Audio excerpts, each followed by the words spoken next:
Assalamu alaikum rahmatullah barakatuh. 17 март 2021 жыл Москва Садовод жамаатына Аллах разы болсын 16.107 сом акча алдым. Аманатыңыздарды алдым. Садакаңыздарды Аллах кабыл кылсын, үй бүлөңүздөргө тынччылык берсин, аманчылык берсин, береке берсин.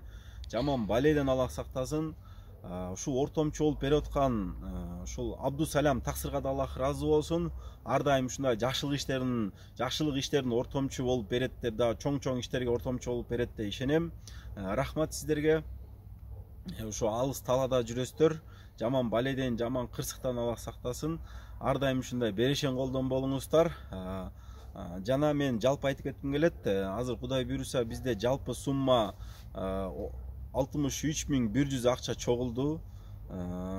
Кудай буйруса мына стройканы баштайбыз да биринчи, экинчи кадамдарда турабыз. Азыр ушул бизде Кара Көл шаарында ташты талкалай турган чакан завод ачылып атат.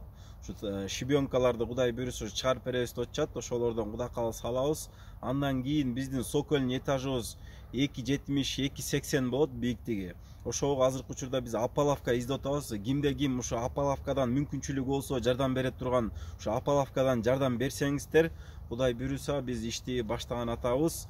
Ушул биздин кылып аткан ишибизди кайдыгер карабайт деп ишенем. Садакаңыздарды Аллах кабыл кылсын, жаман балейден, жаман кырсыктан сактасын. Кудай буйруса ушу сиздердин жардамыңыздар менен ишти баштайбыз. Рахмат.